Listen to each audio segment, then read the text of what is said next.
Saludos amigos, gracias por la amabilidad de la compañía. Está al aire a quemarropa a través de Carivisión, canales 26 y 22.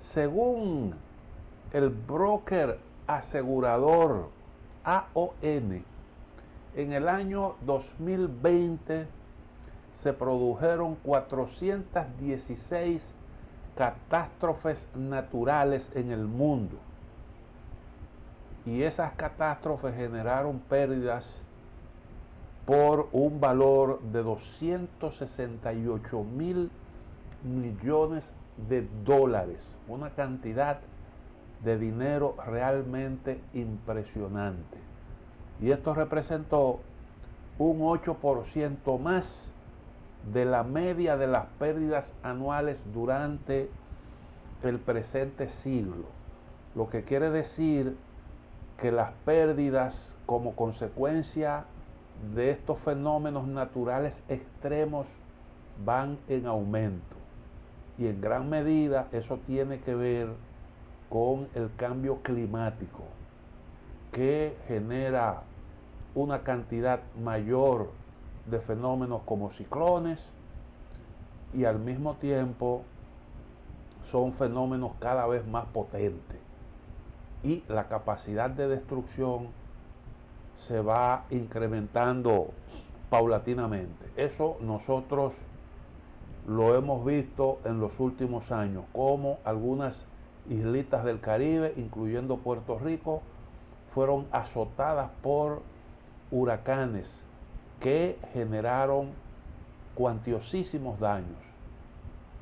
Para algunos casos representó un salto atrás enorme y una situación que tardará mucho tiempo en recuperarse. Y este es uno de los problemas que traen consigo los fenómenos atmosféricos.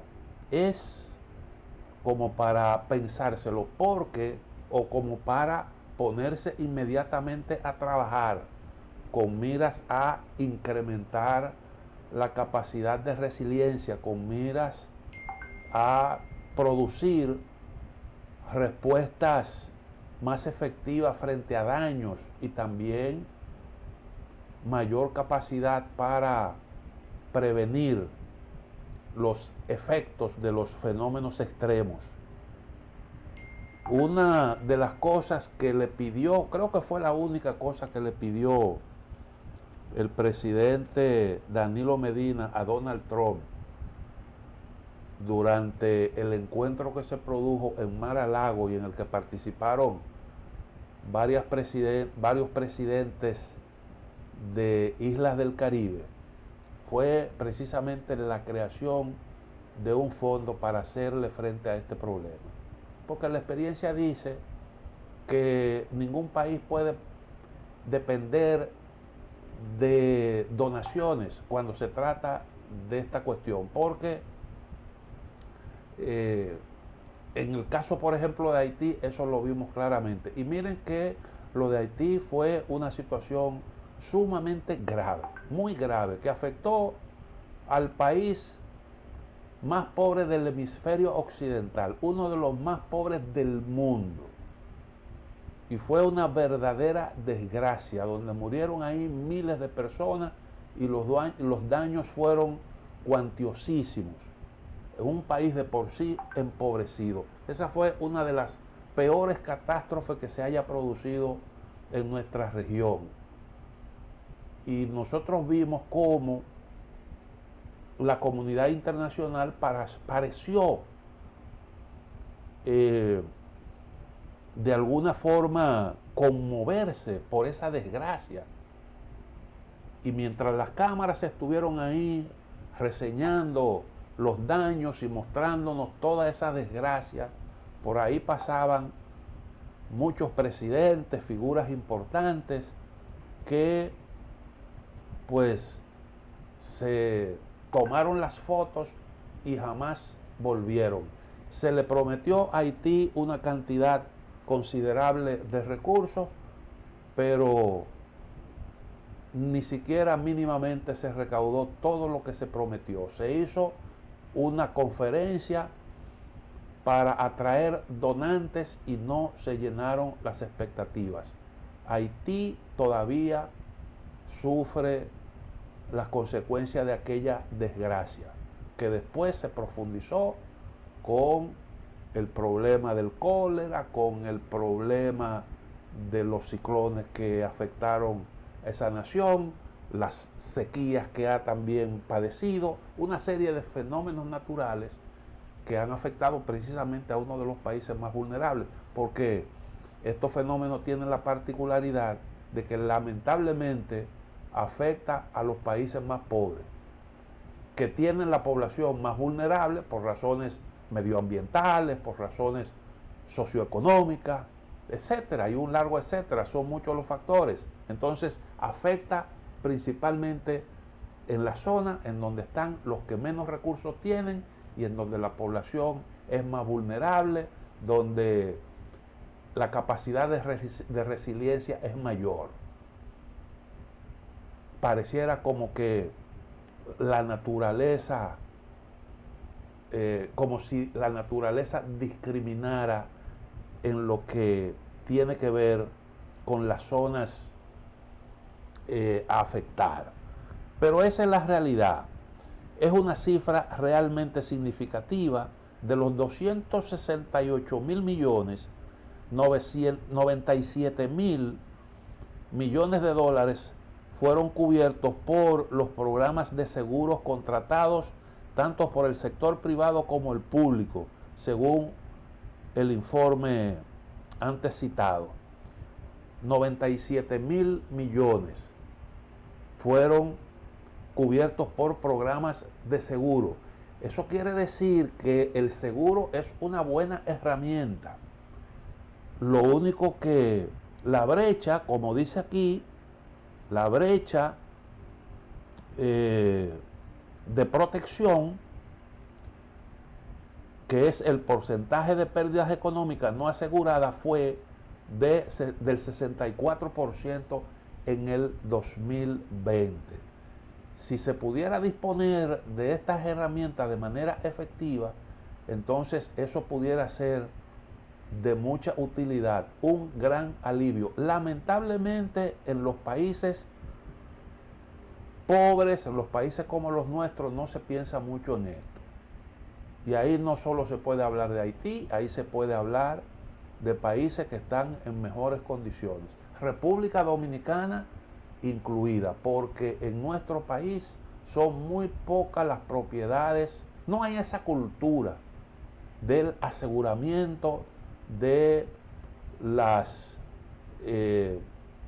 los inmuebles, sobre todo ni público ni privado, ni público ni privado. Aquí son muy pocas las propiedades públicas que están aseguradas.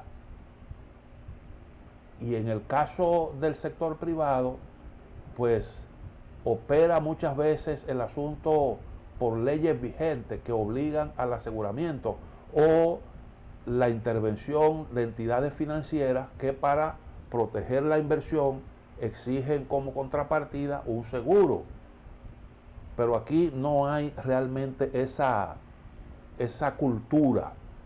Y según los expertos, según los especialistas, es una muy buena medida usted proveerse de un seguro, sobre todo en el caso de países como el nuestro. República Dominicana está bajo el influjo de unas 14 fallas geológicas y eso nos convierte en candidato a padecer de un terremoto en cualquier momento. Eso es un fenómeno que no se puede predecir, pero según los técnicos, según los especialistas, por el tiempo que hace, que no afecta a una parte de la isla, fenómenos de gran magnitud, eso pudiera ocurrir en cualquier momento por la cantidad de energía que se va acumulando en las capas tectónicas.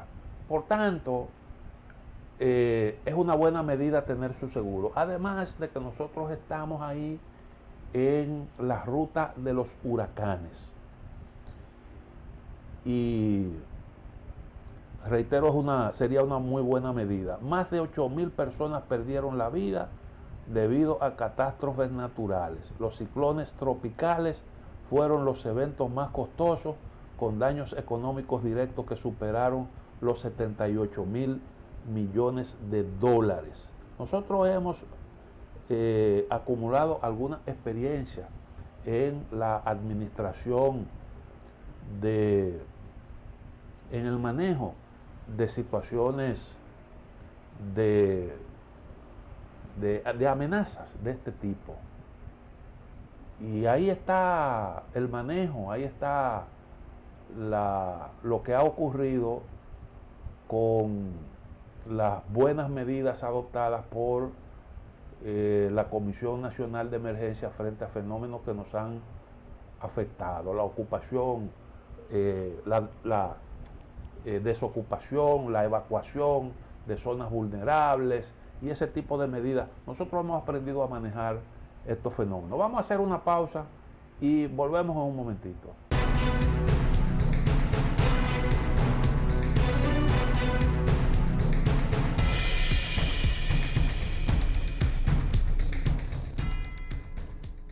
Después de más de 50 años, la República Dominicana localizó un semitaíno que habitó la isla española entre los siglos XV y XVI en el Museo de Antropología y Etnología de la Universidad de Turín, en Italia, institución a la que reclama su devuelta.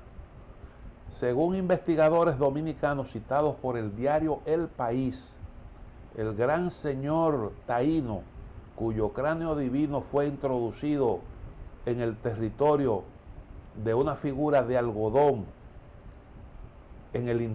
fue introducido en el interior de una figura de algodón de 75 centímetros de altura con forma humana, es el único semí de algodón en el mundo.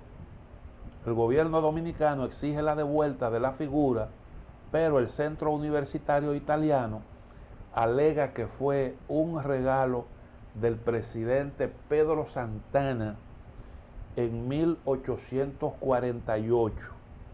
República Dominicana alega que el semí fue encontrado en 1891, casi 50 años después de la supuesta donación de Santana por un cazador que perseguía un jabalí en las cuevas del Maniel, en San Cristóbal. Cuando el cazador avistó a la deidad, pensó que estaba frente a otro animal y arremetió contra él con un cuchillo. En 1903 llegó a las manos de la familia genovesa Cambiaso, que lo trasladó a Italia. Luego de perderse la pista, la sala turinesa lo expuso en 1950 con la etiqueta ídolo antropomorfo peruano hecho en fibra vegetal entrelazada que contiene un cráneo y que muestra un ojo oscuro y otro claro. Bueno, el asunto es que República Dominicana, como dice la crónica que fue publicada en El País, se publicó primero en el exterior, a pesar de que República Dominicana está haciendo formalmente la reclamación. Pero es curioso que nosotros sobre esto nos enteramos a través de un periódico español. Pero bueno, qué bien que se localizó la pieza y que se está haciendo el reclamo. Aunque si partimos de la experiencia de otros reclamos que se han hecho para la devolución de lo que es un patrimonio cultural de un pueblo, no es mucha la posibilidad de que nuestros esfuerzos resulten fructíferos, porque ya estas instituciones en el año 2002 emitieron unas declaraciones una declaración que fue firmada por una cantidad considerable de museos, que frente a la cantidad de reclamaciones que se hacen y como una manera de justificar la negativa a hacer las devoluciones, atender esos reclamos, emitieron una serie de consideraciones diciendo que si bien es condenable el saqueo del patrimonio cultural y son situaciones contra las cuales hay que luchar, cuando se trata de ilegalidades, ellos defienden la adquisición legal, lo que muchos denominan los derechos adquiridos por instituciones que además de eso pretenden tener un carácter universal. Ellos de alguna manera reclaman su condición de entes preservadoras de esos bienes de la humanidad. Y ahí manejan el argumento de que en muchos casos, si no hubiese sido por su intervención, esos patrimonios se hubiesen perdido, y que son ellos los que saben conservar, preservarlos y al mismo tiempo garantizar el mayor acceso al público, porque son los que precisamente mayor cantidad de visitantes tienen todos los años. Esos son argumentos que se manejan. Lamentablemente no existen instrumentos legales efectivos en el derecho internacional. Hay un gran vacío, una gran laguna con respecto a este asunto. Y claro está, tiene que ver con el interés de los países más desarrollados, de los países que son los que albergan en su seno esos museos y que tienen el patrimonio, tienen esos patrimonios que han sido recolectados, que han llegado desde diferentes países por razones diversas, porque fueron ocupados militarmente, porque algunos pagaron muy bien para adquirirlos, aún de forma ilegal, porque ha habido un comercio intenso de bienes intangibles, de bienes, de patrimonios culturales de nuestros pueblos, un saqueo históricamente considerable por diferentes vías, y entonces ellos han defendido el derecho que tienen a preservar esos bienes, esos objetos. Y no es tan fácil, porque además de eso, en las legislaciones, pues tampoco se puede decir que una uniformidad en el tratamiento de este problema, aunque hay unas declaraciones que se aprobaron en el marco de la UNESCO, una en el 1970, otra en 1972, que trata sobre esos temas, pero la verdad es que a nivel del derecho internacional, pues hay un gran vacío, y eso dificulta que los países de donde provienen esos objetos históricos puedan tener éxito en las reclamaciones de devolución. Hay algunos precedentes, por ejemplo, Grecia estuvo reclamando los mármoles del Partenón,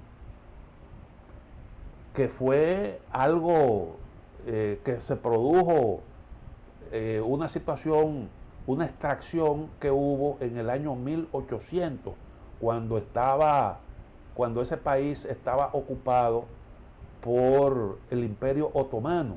Un embajador, el embajador británico ante Constantinopla, se las ingenió para conseguir un permiso, al menos eso es lo que se dice, porque tampoco ha habido un documento que demuestre que la extracción de esos objetos valiosos del Partenón, que eran parte de ese monumento histórico, se produjo con la anuencia de las autoridades de entonces y conforme a la propia ley.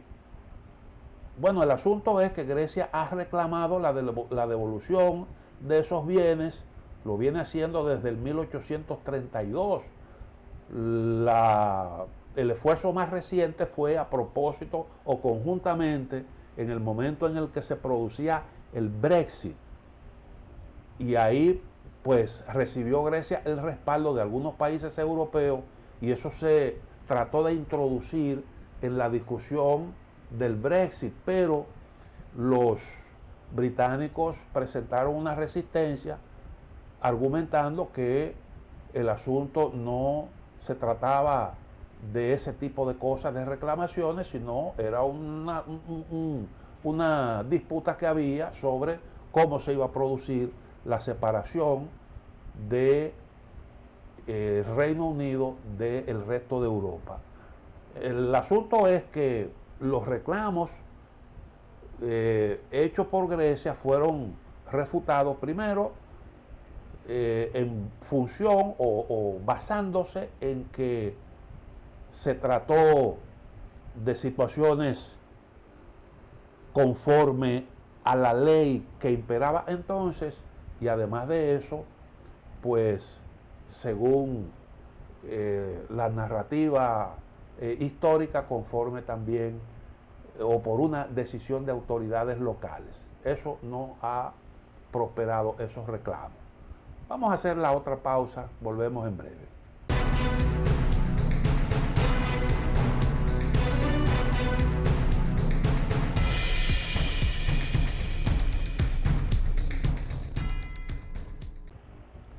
No he insinuado que la situación que se produjo en aquel entonces, año 1800, con respecto al Partenón griego, se pueda comparar con este caso.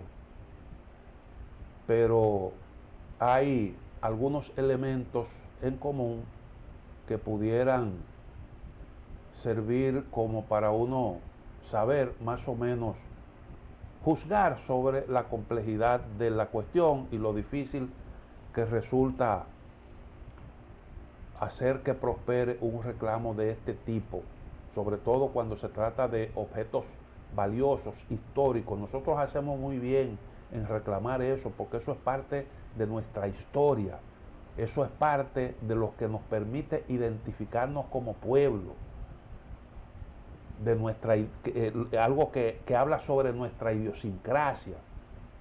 Y entonces esto es algo que nos identifica y que tiene un valor que nosotros incluso podemos explotar, un valor histórico, sentimental si se quiere.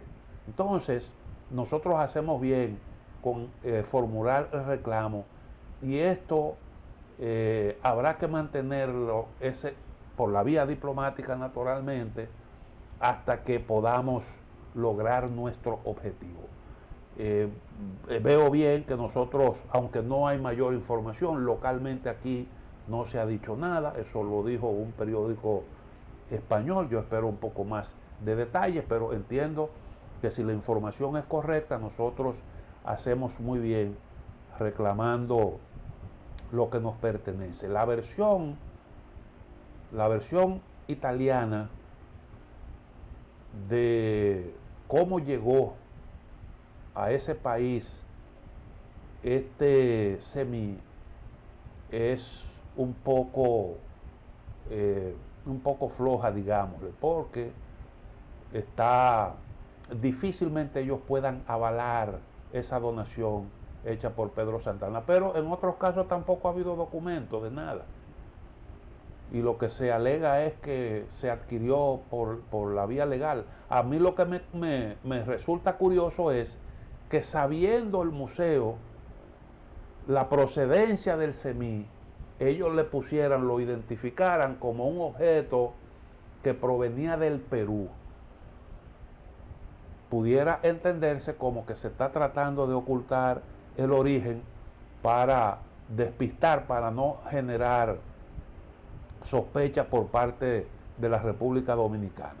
Bien, saludamos, reitero, que República Dominicana haya formulado este reclamo y haya intentado recuperar eso que nos pertenece. Bueno, hay que seguir hablando forzosamente del COVID-19, de eso no nos podemos cansar, incluso a riesgo de resultar reiterativo. Cuando se trata de situaciones que permanecen, que afectan de alguna manera al país y al pueblo dominicano, uno no tiene más remedio que dedicarle el tiempo que amerita el caso. Y ha habido una reacción del Colegio Médico Dominicano y de las distintas sociedades médicas con respecto a la decisión del gobierno dominicano de flexibilizar las medidas contra el coronavirus, que yo creo que nosotros debemos reflexionar en torno a las mismas. Dice la presidenta de la Sociedad de Infectología, que sirvió de vocera, Rita Rojas, que la flexibilización de las medidas para combatir el COVID-19 representan un peligro frente al sistema sanitario, el cual podría colapsar en cualquier momento. Estamos en un momento donde la positividad es muy alta, donde el personal de salud está agotado, y hacemos un llamado a la concientización de cada dominicano de que es una responsabilidad individual que impacta en lo colectivo. A través de una rueda de prensa, Rojas indicó que tanto el Colegio Médico Dominicano y 53 sociedades médicas especializadas rechazan las medidas de acción que adoptó el gobierno recientemente al permitir que ciertos negocios como restaurantes, gimnasios, entre otros, celebren o reabran sus operaciones, haciendo más difícil la supervisión de las medidas de distanciamiento social. Además, la flexibilización del toque de queda a partir de este miércoles no parece una medida justificada desde el punto de vista sanitario. Waldo Ariel Suero, por su parte, refiriéndose al mismo asunto o en consonancia con lo que decía la especialista que hemos citado, entiende que el gobierno dominicano ha cedido ante presiones de los empresarios, olvidando que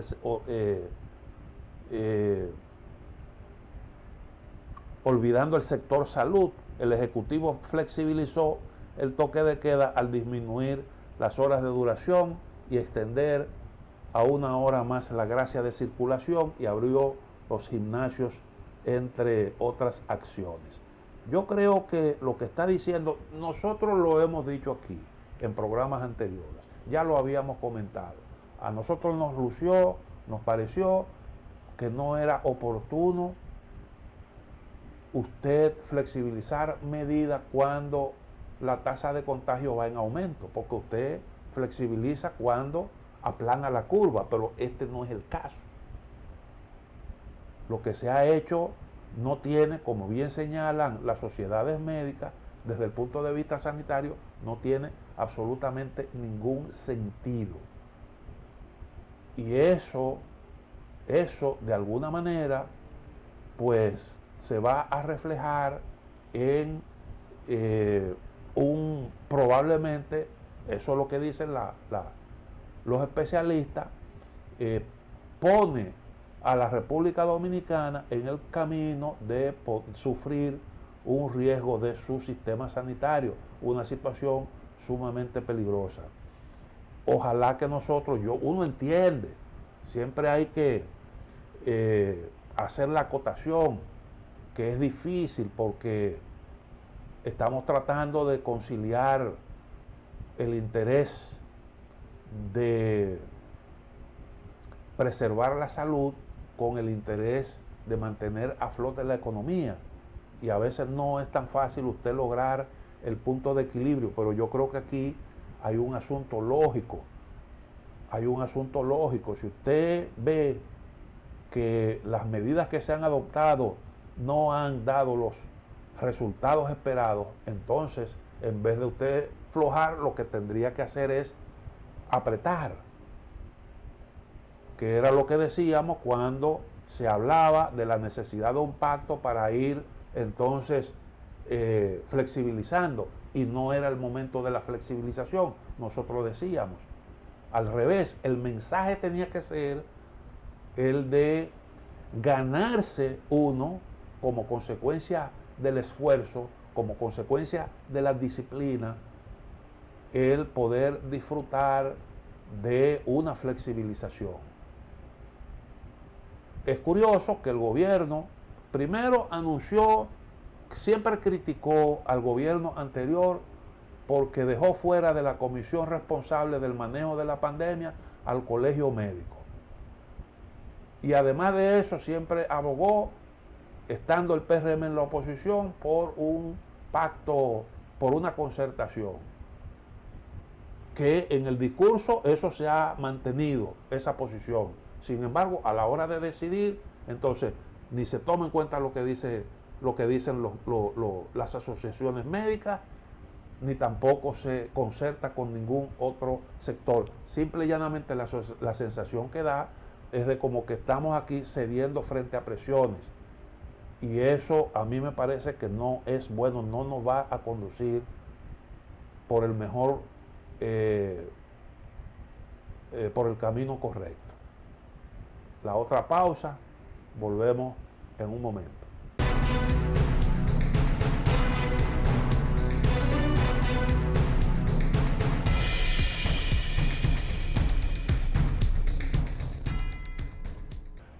República Dominicana tiene que estar muy pendiente de lo que ocurre en el mundo, muy pendiente, porque se están produciendo cosas que ameritan de un seguimiento especial a la evolución del coronavirus en distintas partes del mundo. Oigan cómo es que están planteadas las cosas. El número de casos de coronavirus en el mundo se acerca a los 100 millones de personas. En el contexto de una pandemia incesante, Israel ha cerrado completamente el país a los vuelos desde el 25 de enero durante 2 semanas. Estados Unidos ha devuelto las restricciones de viajes para ciudadanos de la Unión Europea y varios otros estados. En Francia anunciaron un tercer bloqueo muy probable, aunque no será fácil superar el descontento popular con las nuevas restricciones. Hay inconformidad en buena parte del mundo porque nadie está conforme con todas las restricciones que se están imponiendo durante tanto tiempo, pero no hay de otra. Por ejemplo, en Holanda, que está en cuarentena hasta principios de febrero, la noticia de la imposición de un toque de queda también fue recibida con disturbios. Incluso China, que casi derrotó el coronavirus, no puede prescindir de nuevas restricciones para superar la recaída. Al mismo tiempo, muchos países ya han lanzado campañas de vacunación, pero hasta ahora su ritmo no ha seguido el ritmo de las nuevas restricciones. Es decir, hay realmente un incremento a nivel mundial de los casos de coronavirus.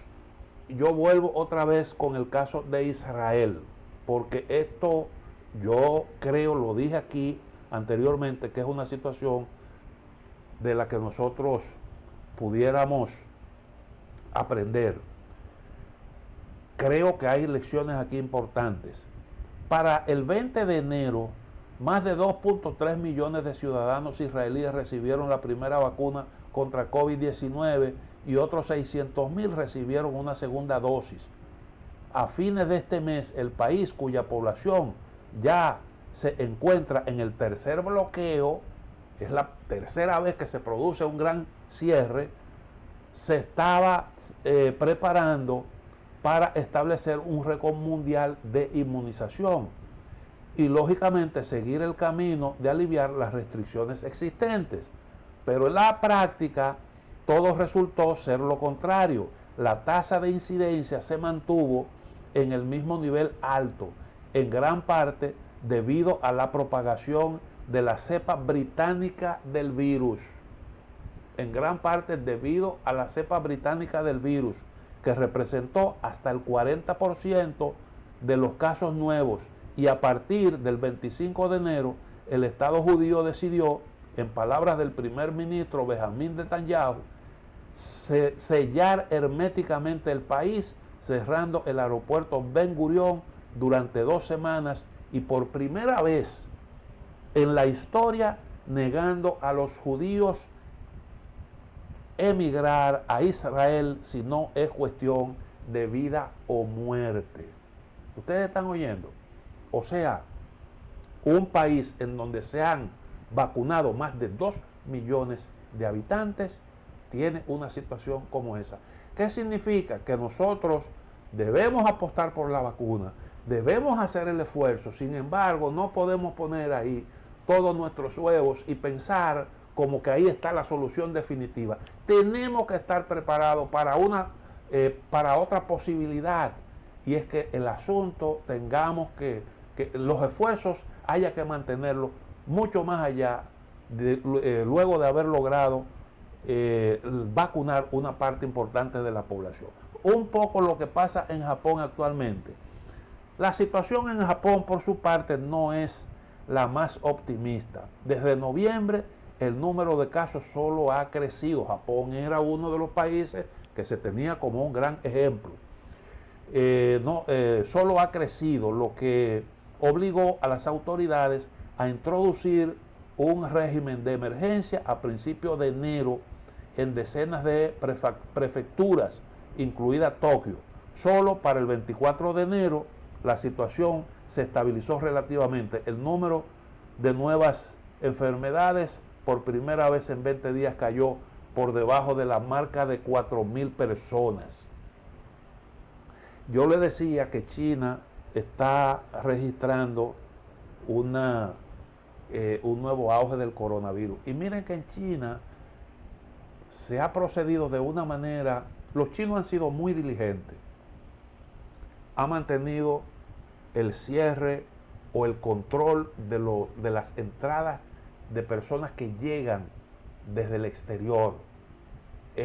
Ha sido obligatoria la cuarentena y obligatoria las pruebas.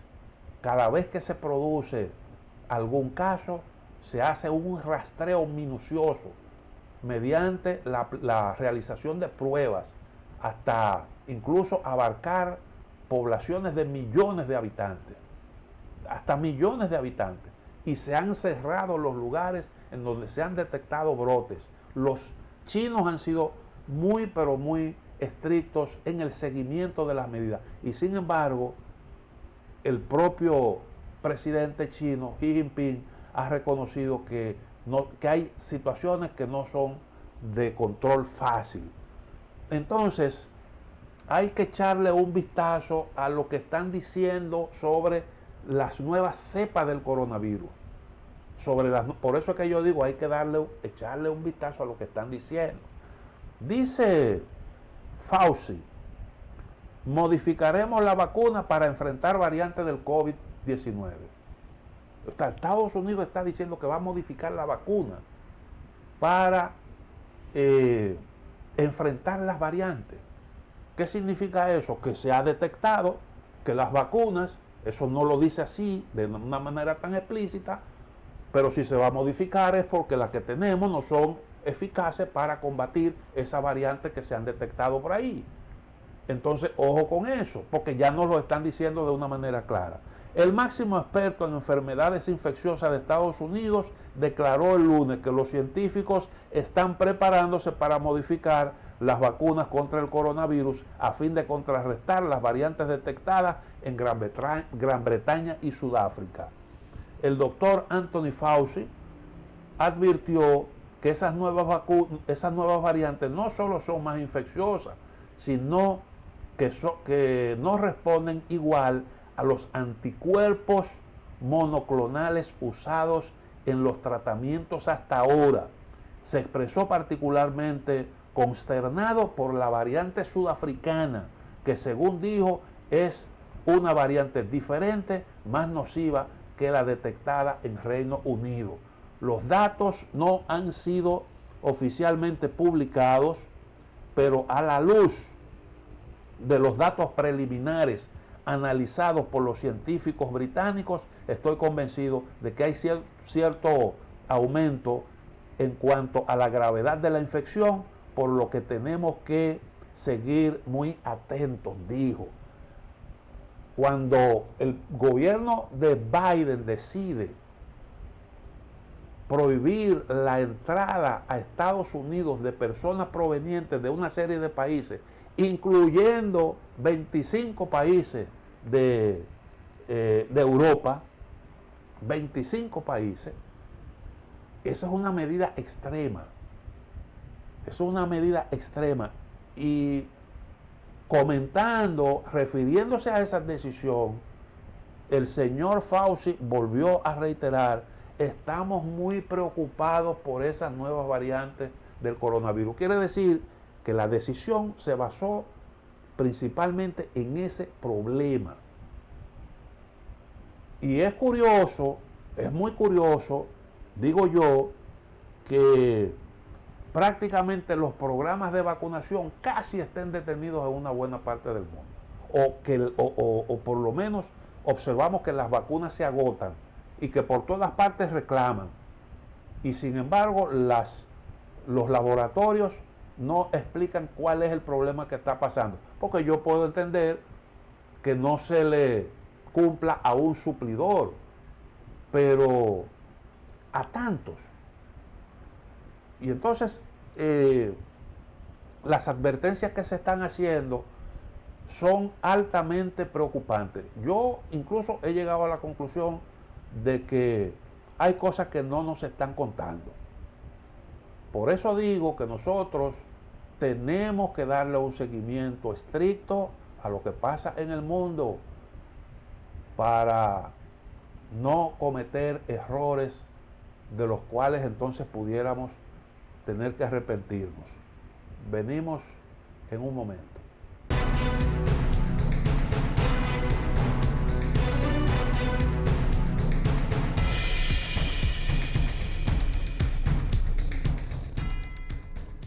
Comentando la medida del gobierno de su país de restringir la entrada de personas provenientes de determinados países, la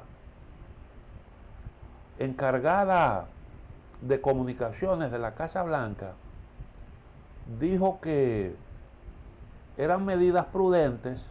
Se trata de 26 países de la Unión Europea, se agregó Sudáfrica por el hecho de que allí se detectó una variante del coronavirus, que por cierto desde hace tiempo se viene diciendo que esa variante surafricana es más peligrosa incluso que la británica. Se han detectado mutaciones importantes. Mutaciones ha habido muchas, pero importantes se han detectado en Brasil, Reino Unido, Sudáfrica, Japón. Las más preocupantes son la británica y la surafricana. Más la surafricana, según los científicos, que la propia mutación inglesa. Entonces, por eso se incluyó Sudáfrica en las medidas adoptadas por el gobierno estadounidense. Y ¿cómo dijo? ¿Qué fue lo que dijo comentando esto el señor Fauci? Dice que las medidas del presidente Biden eran medidas prudentes y literalmente dijo: estamos preocupados por la mutación del virus que se ha detectado en Sudáfrica.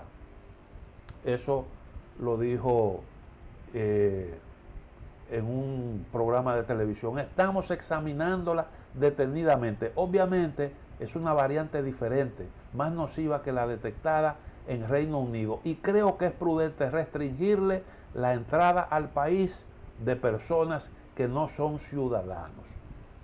Eso me puso a mí a pensar, esas cosas que se están diciendo, más otra noticia de que el laboratorio Pfizer está iniciando los trabajos para desarrollar una vacuna que proteja también contra esa variante. Eso pone a uno a pensar en lo que decía, y lo comentábamos en el programa de ayer, el doctor Erasmo Vázquez, el presidente del colegio. Yo aquí me atreví a no a disentir,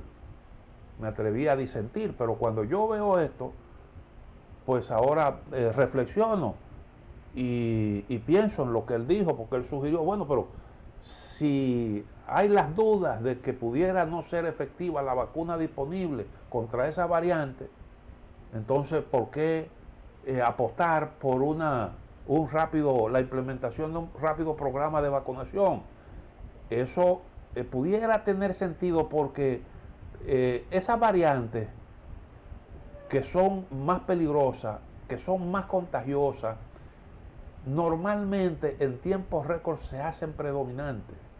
De una manera rápida se hacen predominantes. Por eso resaltaba lo que está ocurriendo actualmente en Israel. El 40% de los nuevos contagios son de esta nueva variante, 40%. Quiere decir que yo creo que eso explica, pudiera explicar la situación, que es lo que nos están diciendo los israelíes, la situación que se está viviendo allí, pese a que se ha vacunado una parte importante de la población.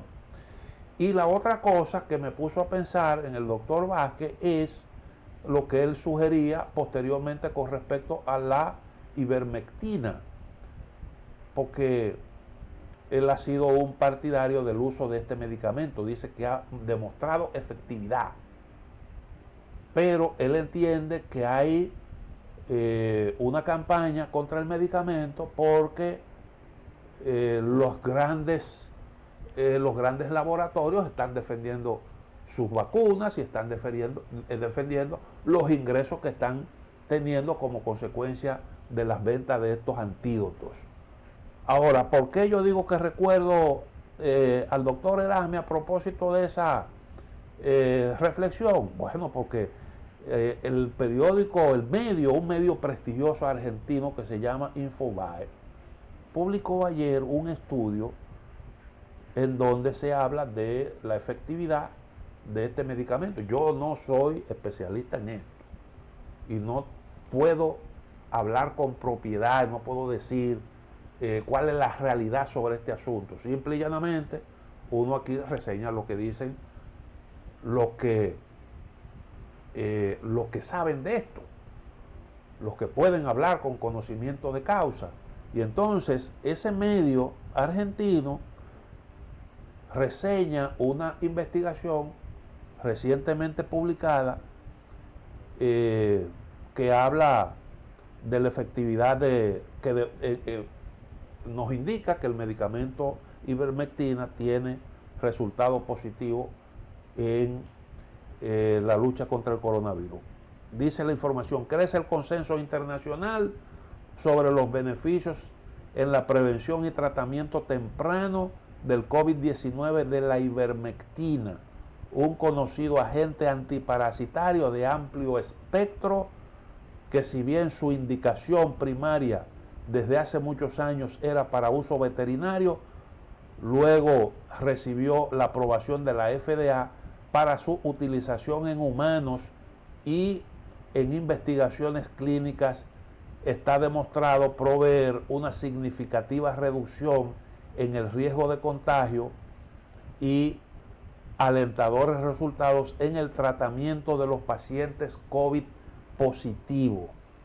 Y específicamente habla de un metaanálisis realizado en el Reino Unido por un grupo de médicos expertos en cuidados intensivos, agrupados en la Alianza de Cuidados Críticos de COVID-19 en primera línea, FLCCC por sus siglas en inglés, concluyó que la ivermectina es un fármaco esencial para disminuir la morbilidad y mortalidad producida por la infección por COVID-19, que ha dado los resultados alcanzados, ya que no es ético seguir realizando ensayos comparativos entre ivermectina y placebo, y que aquellos en curso que se estén llevando a cabo debería cerrarse. Es una defensa que hay de ese medicamento porque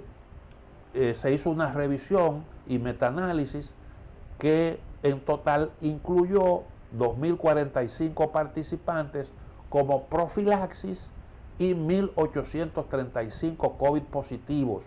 Y entonces ahí se pudo confirmar una reducción de la mortalidad de entre 65 y el 92%, dependiendo del estadio de la enfermedad en los pacientes tratados, y una disminución de la infección por COVID-19 entre un 82 y un 92% cuando se usa de forma preventiva en los trabajadores de la salud y sus contactos estrechos. Eso dice esa investigación. Y las dos cosas coinciden con lo que comentábamos justo en el programa de ayer por el doctor Vázquez. Hay otro trabajo interesante, es de la autoría de un veterano periodista del New York Times, y que reseña un informe sobre las consecuencias del acaparamiento de las vacunas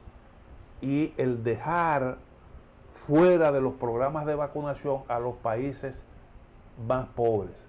¿Cómo eso impactaría la economía mundial? Porque estamos hablando de una cantidad apreciable de países que tienen problemas para el acceso a la vacuna, y que probablemente tengan que esperar antes de vacunar a toda su población hasta 2024, eso dice el estudio. Y entonces reseña que aunque los países poderosos, los países grandes, logren abarcar el 100% de su población, entonces el retraso en los países, en el cumplimiento de las metas en los países más pobres, podría generar pérdidas tan cuantiosas que valdría la pena usted hacer un esfuerzo para que esos países también puedan hacerlo conjuntamente con los países más grandes. Naturalmente, para eso habría que llegar a un acuerdo con los laboratorios para que ellos puedan permitir fabricación masiva del antídoto donde quiera que se pueda, y valdría la pena incluso negociar con esos laboratorios un aporte económico a cambio de esa flexibilización. Y como se trata de un problema de salud que afecta al mundo entero, el mundo entero saldría ganando indiscutiblemente. Y el otro aspecto es que una demora en la vacunación podría dar la oportunidad al virus para nuevas mutaciones, y eso entonces pudiera, todos los avances logrados, eso ya nosotros lo hemos aquí comentado, pero se cita en un estudio importante, todos los avances pudieran venirse abajo, porque una nueva cepa entonces significaría que los ya vacunados, los ya inmunizados, estarían nuevamente vulnerables. Y entonces habría que proceder, la solución es proceder de manera simultánea, hacer un esfuerzo grande para ver cómo se inmuniza a toda la población mundial, por lo menos más del 70%, para que se pueda alcanzar la inmunidad de rebaño. Así es como están las cosas. Terminamos a quemarropa. Mañana, si Dios quiere, estaremos nuevamente con ustedes.